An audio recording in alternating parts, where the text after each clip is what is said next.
On today's show, the Friar Faithful are still reeling following the news that the Seidler family is looking to sell the team, but at least they made a free agency move for Kyle Hart. Well, it's something.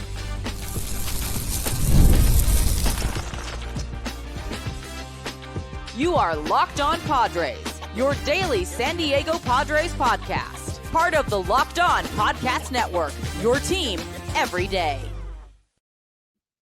Greetings, ladies and gentlemen, and welcome to another edition of Locked On Padres podcast, which is part of the Locked On Podcast Network, your team every day for Monday, November 17th. I am always, as always, your host with sometimes the most, Javier Reyes. Welcome to Locked On Padres. I've been hosting it for 6 years now, and I've not just been covering the team on this podcast, but also various other outlets, including justbaseball.com, among them. But again, Locked On Podcast Network is the main thing. Now the number one sports podcast network out there. Pretty cool. On today's show, guys, we're going to be breaking down a litany of different news and reactions, I guess you could say, right? It's going to be a lot of fun. We're going to be talking about some of your comments regarding the sale, some updates on that, and finally, some news in baseball land, specifically with the Padres. And it has to do with something they added, right? The most chaotic offseason, right, that we've had. I don't even know, actually. Now that I think about it, this is not the most chaotic offseason the Padres have had, but it has been quite a wild one in a lot of ways, going from good vibes to bad vibes to, it's just incredible. It's just incredible. We're going to be breaking down all of that, as well as some news with Kyle Hart. Today's episode, guys, though, is brought to you by Game Time. Download the Game Time app, create an account, and use code LOCKEDONMLB for $20 off your first purchase. Go check that out. Let's begin by talking about some news before we get into some of the reactions and the bigger picture things about the Seidler selling of the team. And I understand that that's going to be like a big story for a long time. It's something that we might not even get a resolution to for a long time. But nonetheless, it is going to be something that we continue to talk about, especially as we head into this free agency period, despite, though, that we have heard through various reports that business is expected to go same as usual, right? So I kind of believe that to an extent. So maybe something crazy will happen in the future. But as of right now, the Padres did finally make a move in the form of re-signing Kyle Hart for a one-year contract for the 2026 season with a club option for 2027. If you guys are curious about how much money it is, 1 year, $1 million with a $2.5 million option. There's a $200,000 buyout. It includes escalators on games pitched that can increase the buyout to $500K and escalators on games started that can increase the club option to $4.5 million. So the immediate thing there, the immediate reaction there, right, is the fact that they have different little escalators depending on whether he's a starter or a reliever. I think that that's really smart, that they are basically saying, okay, depending on how the rest of free agency goes, depending on how Preller goes, right? And depending on how this all goes, we may use you as a reliever or not, right? Are you going to be a starting pitcher? We'll have to see. I will say, while this doesn't excite a lot of people, and it really shouldn't in many ways, I just like that the Padres are still being able to do something. I think that this is a guy who, out of the bullpen, showed a little bit of heart. You know what I mean? You see what I did there? He actually showed some promise. Don't get me wrong. The 5.86 ERA is bad. But to the end of the season, he did okay, right? Like, he was getting some strikeouts. He was limiting the walks. He had a great appearance against the Mets in which he went 2 innings, struck out 5, no hits, no runs, no walks. He had 3 strikeouts against Colorado. Like, he's had a little bit of a late season showcase, let's say. And I think that the Padres are basically making this move to say, well, maybe we can use him as a starter, but more importantly, we're going to head into this offseason thinking that, in my opinion, that Mason Miller is going to be tried out as a starter. And if you can turn Kyle Hart into something, and remember, this front office has been exceptionally good and, in my opinion, very underrated at turning some back-end options, not just bullpen wise, but also starter wise, into pretty valuable players and building out the depth, right? Like, I think that they do deserve a little bit of credit. That, don't get me wrong, this is still primarily a Padres team that abides by the stars and scrubs philosophy, right? It's that AJ Preller is just all in on, right? To mixed results that we could talk about that for days, right? But overall, I think that it's a fine signing. I think that Kyle Hart, it just feels like the season went really wrong. He immediately gets sent down. Randy Vasquez, like, Kyle Hart could have easily had a Randy Vasquez type of season. What I mean by that is Randy Vasquez didn't strike out anybody. He didn't limit the hard contact as much as you would like. He was letting the ball go in the air. He wasn't getting strikeouts. He was walking a lot of batters, right? And he still managed to have like a mid-threes ERA. Like, there's a world in which that Kyle Hart could have done that if he hadn't been getting lit up with a lot of home runs at the worst and most inopportune times, especially early on in the season.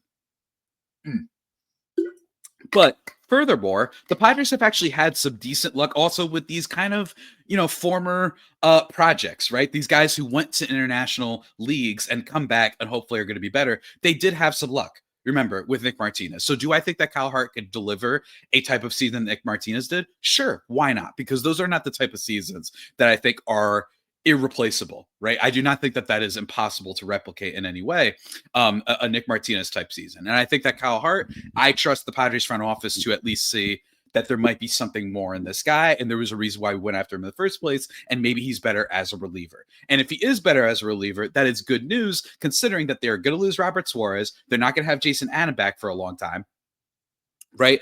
And of course, we have a couple of questions about Jeremiah Estrada, but we also have Mason Miller, who we don't know for sure if they're going to turn him into a starter, which might depend on what they do in free agency. If you see them add like one reliever, maybe it means that they're going to make him a starter. If you see that there aren't any starters added and you're like, oh my God, what are we going to do? Then maybe that is a sign that Mason Miller is going to go that direction. But I just want to say, I think that this has something to do with Mason Miller, the fact that you're getting some extra bullpen depth to help out. And in my opinion, they have some back-end options that could fully do great next year. We already know what we're going to get out of Monahan and what we're going to get out of Estrada for the most part. And we know what we're getting out of Miller if he is still a bullpen guy, right? And I know that I've been kind of talking in circles and I'm saying the same thing over and over again. But again, do not panic too much about the probable loss of Suarez and Jason Adam being out for a long time. I trust this team, and I trust that if they're bringing back a player like Kyle Hart, it means that they can get at least some value out of him, right? Don't just look at the ERA. There might be some more with this guy to behold, and that's just good news, right? We'll see. I think that the Padres, there's so many weird free agents this offseason, and I think that there's a lot of them that they will not have a chance to acquire, right? So everybody who messages me about Ranger Suarez or about Freddie Peralta, right?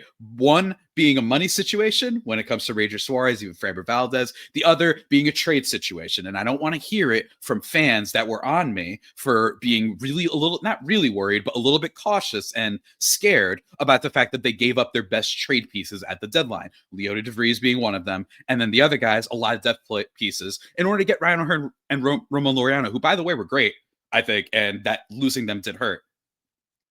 Who knows if they're able to make back Ryan O'Hearn or not, but I was okay with those trades. I'm just saying, you have to understand that these things don't grow on trees. They can't just bring prospects out of nowhere, right? AJ Preller has been trading prospects and trading top level prospects for years now. Don't get me wrong. I have a lot of faith that he could retool the farm and give the team more assets to either use on the team or be trade pieces in the future. But you can't just keep expecting that we're just going to be able to keep trading for everybody, especially when they're high tier players. I've literally gotten comments on this channel asking about Tariq Skubal, now a two-time Cy Young winner. You think that the number 75th ranked prospect in baseball and Ethan Salas, that's going to be enough? No, right? Well, that's the top prospect that the Padres have available at this point, at this juncture. Right. So again, enough with those type of comments. It's going to be more lower tier deals, which could still be great. Nick Pivetta, low tier deal. Remember, that was not a signing that a lot of people were excited about. And while I do think he could regress a little bit next year, that helped big time. And if that signing doesn't happen, I don't know where this Padres team is, especially on the starting pitching side of things, considering that Dylan Cease completely sold and Michael King got hurt, all that stuff. Right. So again, have some faith. There's still a lot of moves to be made. And I have to imagine that AJ Preller, the absolute workaholic lunatic that he is, had some plans and has some vision just in case situations were to go a certain way. And he's saying, you know what, I've got a plan. This offseason, we're going to attack. And there's no reason at this point now to assume that they're just going to sit there and do nothing this offseason.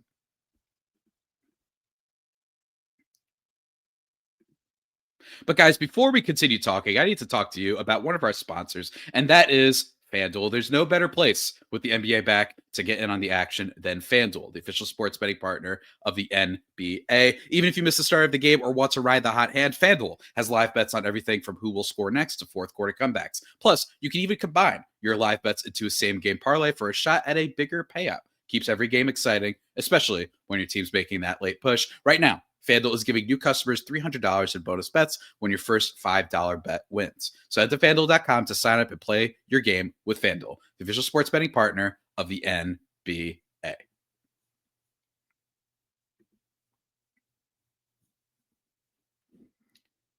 And just like that, everybody, we are back thriving and certainly vibing here to the second segment of this year podcast, part of the Locked On Podcast Network, your team every day. And remember, we are now the #1 sports podcast network out there.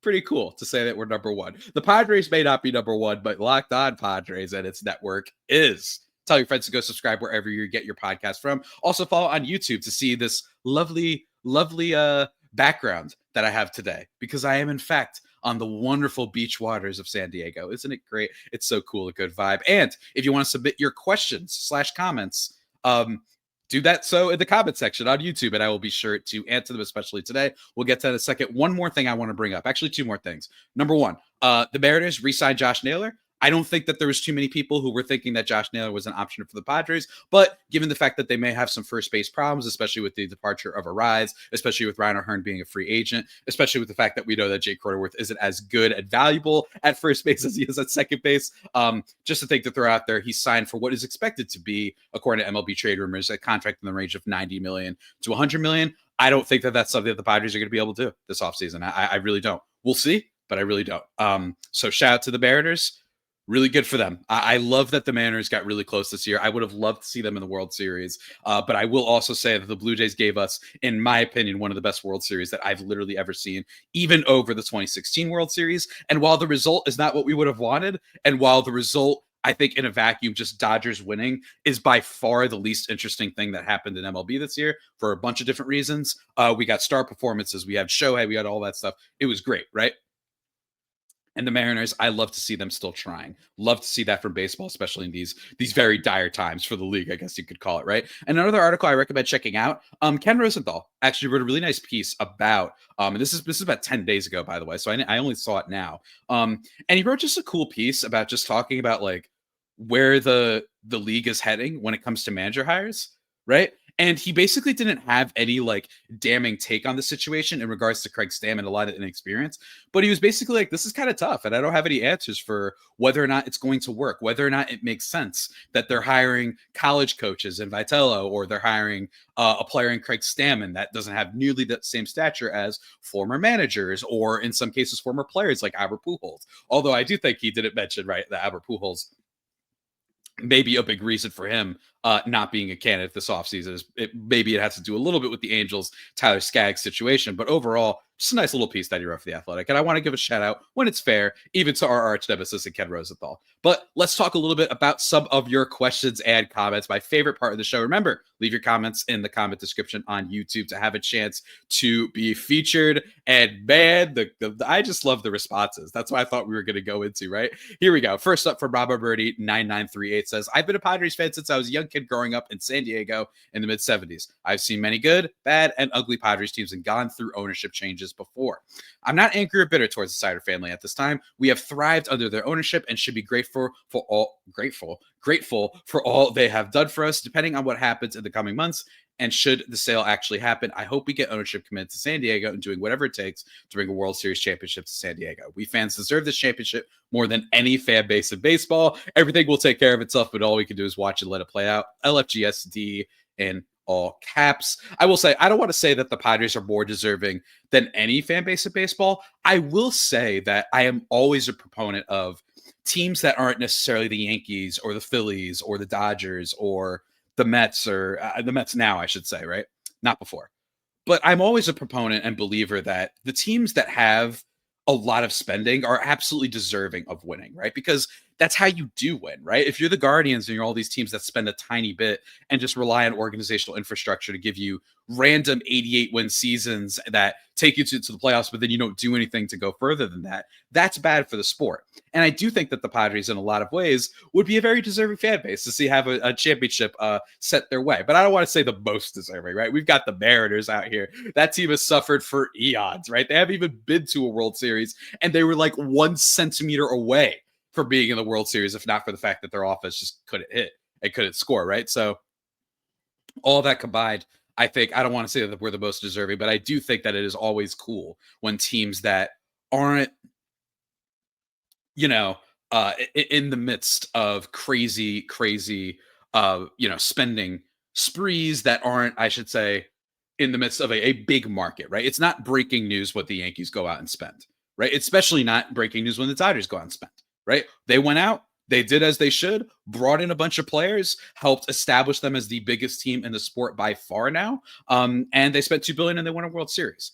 But I think it's really cool when teams that haven't had that chance start spending, because that's healthy for the league, and it's healthy for the league and fans to see that it works, right? And sometimes it does. Look at the Texas Rangers, literally one of the worst records in baseball the past 10 years. And boom, they went out, spent a ton, and had some good farm depth and some little mid-tier signings like your John Gray, your Leclerc, all those type of guys. And then truncated with the fact that they had incredible signings in Corey Seager and that man Marcus Semien and that man Jacob deGrom, and they even brought in Scherzer. They did all sorts of stuff, so shouts to them. But overall, we are still vibing here. Indeed, Rama Murdy is right about that.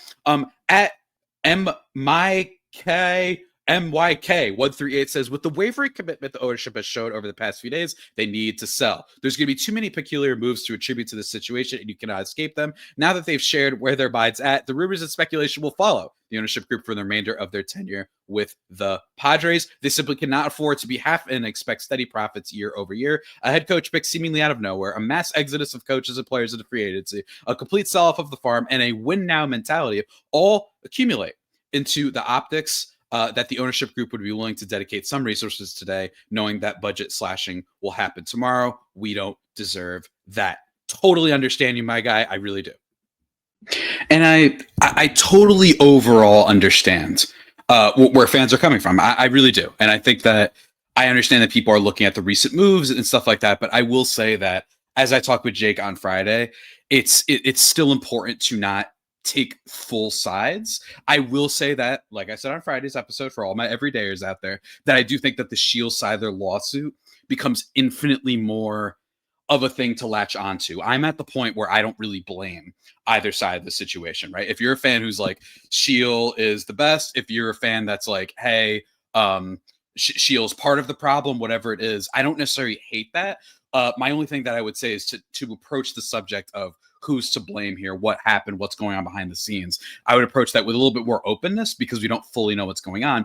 And I will say, in the Seidler's benefit, they did extend Jackson Merrill, right? They did go out and sign Nick Pivetta. So it's not like they did nothing. And remember that they already are in the top tier of payroll. If the Padres had the 8th biggest payroll and they sunk back to 16 over the course of like 2 years, then yes, I'd be ringing all the alarms, right? But overall, I really do think this is a wait and see thing. But again, I don't hate your comment here, because I do understand the idea that maybe they're just only halfway committed and they're like, you know what, this is not our team. This was Peter's team. We're just here like playing with it and whatnot, and shepherding it, I should say, is a better word for it. But we'll have to see, because there's going to be a lot of questions, man. There's going to be a lot of questions. And I will say that the fan outrage, obviously, and the frustration with this team will pick up depending on what they do in free agency. Although I do think that this is a team that in free agency, you have to remember, the teams that we get mad at in baseball for not spending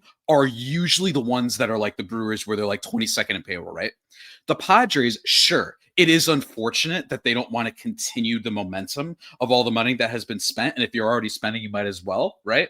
And I do empathize with the idea, as I've said many times on this show, that it's important to not act like these people are going to go broke, right? Like, these baseball teams are theirs. They're going to make their money back at some point or another, right? Even if they have to go through a lull. And it's important to remember that all businesses, most of them at least, will go through a lull period. That does not mean that it's like you have to be profitable every year, or else you're going to sink into oblivion and be living in caveman times, right? So again, it's really complicated, and I'm really curious to see how it all plays out.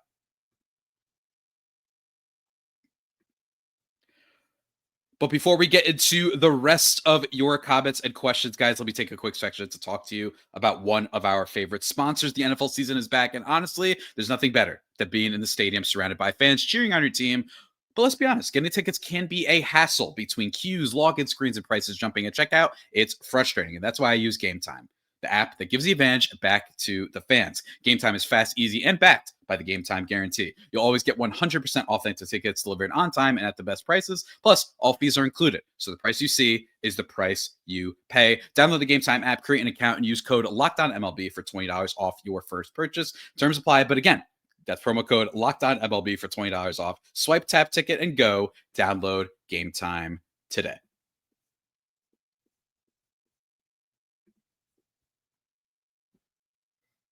And just like that, everybody, we are back into the final segment of this here podcast. Thriving and vibing despite it all. Remember, if you want your questions and comments answered / responded to, whatever, leave them in the YouTube comment description. Let's now get to some of the trolls. At Darth Vader 20201 comments, and this is a two-parter. He made two comments, and it's important, these two comments, right? He says, jalapeno, referring to my Twitter username, which is Javapeno, of course, but jalapeno, what are the chances the Padres signing Murakami? He profiles a first baseman and designated hitter being compared to Mel Ott's career stats. And he also commented saying, AJ is not going to pick up any of these guys you were talking about that are hit a bargain. So the reason why I want to bring up both of these comments, not to slander my guy Darth Vader here, but the reason why I want to bring it up is because I love the idea of me bringing up everything that I've said on this show about how we don't know how much payroll flexibility there is. One, because they already have a huge payroll allocated to the current team, and also because of the ownership strife, right? I like the idea that my recommendation and looking into guys like Merrill Kelly or Marcel Ozuna, right? Or some of these like decent players like Ryan O'Hearn, right? That those players aren't going to happen, but the player that by all accounts is going to cost a lot. For example, The Athletic predicted a contract around 6 years, $160 million for Murakami. And he was ranked the 10th best free agent available by Keith Law of The Athletic as well. I like the idea that that's reasonable, but the other guys that I said are unreasonable are definitely not going to happen. Like, let's remember what this situation is here, right? And I think that this also speaks to, by the way, I'm not going to put too many words in Darth Vader's mouth here, but I think it also speaks towards, I think fans need to realize that the day of like getting these bargain bin players international that are obviously going to be good is over, right? Shohei Ohtani clearly went for less than he should have, right? But look at this. Yamamoto got paid like $350 or $325. I forgot exactly how much Yamamoto got paid. And I remember everyone being like, oh, I don't know. He hasn't proven it here in Major League Baseball. Teams know now, right? So I think that someone like Murakami, it's not like you're going to be able to sneak that dude. The sneak signing is when you go and get a guy like Yuki Matsui, or you go and get a guy like Kyle Hart, right? Like these international players that aren't in the super limelight, right? You're not going to get Seiya Suzuki at a bargain, right? So that's what I want to say to that comment, and to keep in mind for all future commentators that, again, I think you should temper your expectations. And if you're upset, I want you to look deep and ask yourself, were you one of those people saying, extend Merrill, extend Tatis, extend Machado, trade for Soto, do everything right now? To those people, I say, this is why sometimes you should be cautious with team building. And while I love Preller, it is why you should be cautious, and why you should always remember that the more moves that you make in the now gets rid of your flexibility for the future should some things change, right? There was probably, if you told a Padres fan that we were extending Jake Cronenworth after that great season he had when he was a 3-win sort of player at second base, one of the top 5 second basemen in baseball. Now he's still okay because second baseman there's a dearth of second baseman right now. But if you told that person, they'd be like, yeah, extend him. Sometimes it needs time. And sometimes you should keep your chips and your options open. I just want to really emphasize that on this podcast. At JDS3rd commented saying, Shield is the reason why they are selling. She was grabbing money while Peter was still on his deathbed. Shame on her. Again, kind of the same thing as I've been saying before. This is all projections and this is all speculation, right? Let's be careful. The only thing I will say is that it does say a lot that a year after, not even a few years after, but just 1 year after they say that they want to sell the team, right? That does give a little bit of credence from the outside. And by a little, I'm saying I'm like 10% in, right? That does not mean I'm like, oh yeah, I'm fully like team Shield, team Seidler, whatever it is, right? I'm just saying, keep that in mind that we don't know for sure. And I will emphasize that it is also true that people tend to, especially on the internet, they love to jump and blame the woman in any case. And that could be true in this situation. Like, let me be clear. Like, guys, we don't know. Like, there's a lot of moving pieces to this. I will say that people tend to jump that way, as evidenced by literally every assault allegation that we've seen in sports, that there's plenty of people online who will immediately jump to their fence. Go check out Trevor Bauer and the fact that his brand is still doing somewhat well. Not anymore because he's getting killed wherever he's pitching right now. But before then, was doing pretty well despite all the evidence, despite all the allegations. So again, keep that in mind. And honestly, I'm a little bit annoyed with myself for bringing that up as a comparison. I hope that you guys understood what I'm saying. I hope. We'll see. We're 24 minutes and maybe I won't get too much crap for that. But you guys understand what I'm saying, that there is a tendency to blame the woman in our society, right? Hopefully that made sense. Okay. Anyway, moving on though to another comment. This one coming from at REFR619. Absolutely betrayed. The family betrayed him. His wife was the only one who cared and tried to warn us. And yet people want to blame her because she was married to him. These dudes are absolutely clueless. They clearly aren't true fans, just talking crap about a dead man, but praised him while he was alive. Get out of here. And again, JD's a third says she's a money grabbing gold digger. Again, we don't know. We just don't know. Right. But here we go. Gonna keep responding to comments, right? This one from at JDS Third says, fans are so selfish and delusional. How much more money do you want this team to spend on bad players and contracts? It's unrealistic. Peter drove up the debt on the credit card, and now it's time to pay the bill. Children don't care about the bill as long as they get the toys. Let's get real, folks. Grow up. John Seidler signed Pavetta and extended Merrill. That's on top of these garbage contracts underperforming players. So I will say that, again, good point about Pavetta and our guy Jackson Merrill. There aren't all garbage players on this team. The only true contract that I think you could say for the Padres that I think you'd say that there are two that are pretty bad. And then I'd say 2.5, right? Cronenworth, because it's a long one. And I just feel like a player like that, you didn't need to necessarily extend at the time. And then I would say Xander Bogaerts' deal is pretty bad. But again, there is some hope, as I talked about in the player review. Go check that out from a few weeks back, actually probably a month back at this point, of why I still have a little bit of optimism about him.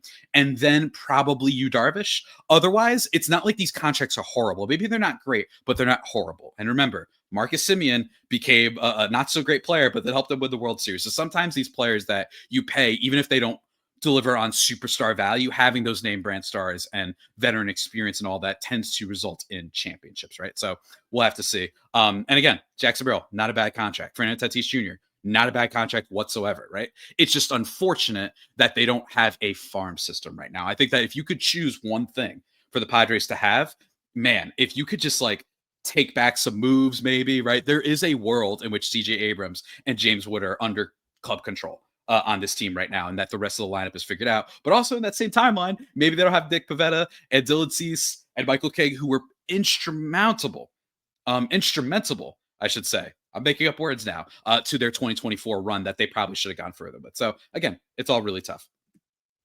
At DM310MD says, this guy's greatest day of his life was at the Padres side Juan Soto. You need to get out of that basement, jalapeno. First of all, I am not in a basement. Currently, I am on the lovely ocean landscape of San Diego. But also, in all seriousness, I just love comments that just put words in my mouth and just don't listen to anything I say. And again, I get it. But no, seriously, Juan Soto, like, that was just one of the craziest trades ever. And it was so awesome. The thrill of it was amazing. And I understand that this commentator is definitely a Dodgers fan who, like, one of the Dodger fans' like tendencies, the online ones, right? I'm not talking about real life ones. I imagine that they're much more normal and unnormal, like every other fan base.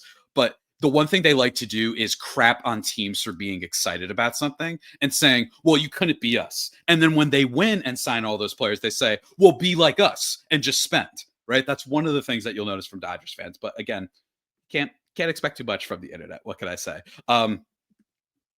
I also wanted to respond to at Troy Rice 3155, who also talked about Murakami, and this was a while ago. So my apology, Troy, if you're still listening. He said, I know free agency is tomorrow's topic, but how do we feel about Murakami to fill the hole at Force and or Tatsuya Imai from Japan to slot into the rotation? I don't fully understand the money situation, so not sure if it's even a possibility, but I'd be interested to bring one or both of them in and then take flyers on guys like Dustin May and Walker Buehler, assuming Neba is still the pitching coach and can work some magic. Again, I know you have some loaded contracts, so not sure the possibility of any of this. I will say that Imai is an interesting one that you bring up. I really do.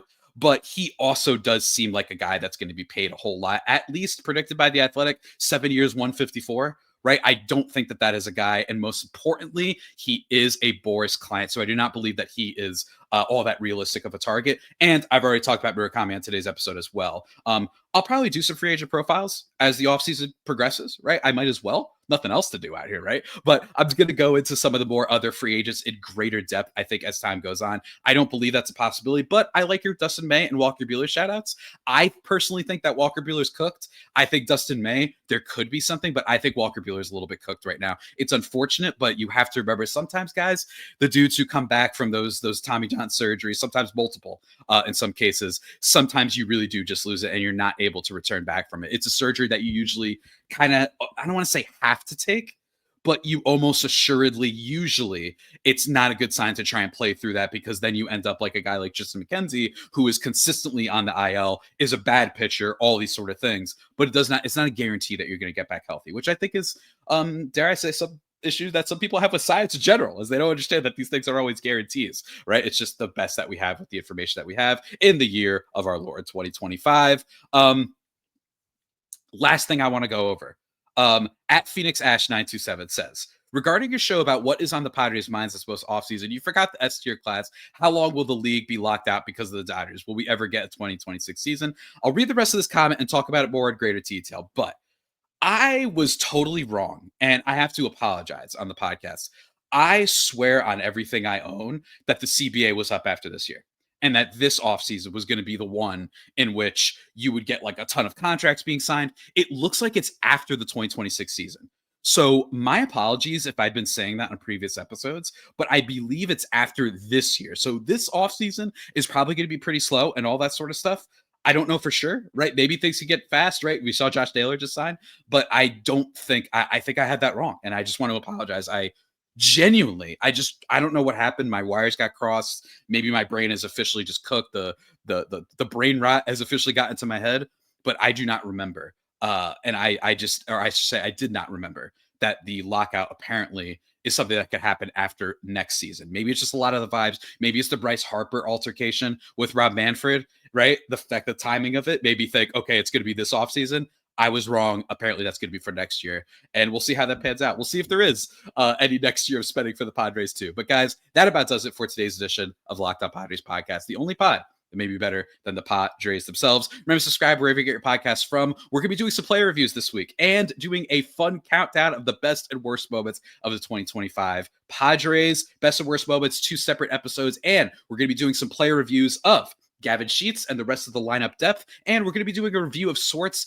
of the deadline. I kind of just want to take a look back at that trade deadline and see how it was, especially compared to previous years. And eventually, we got to go through AJ Preller's managerial history because it is a fascinating one, guys. So until that next episode, stay safe and, of course, stay faithful. My Fire Faithful homies, take care.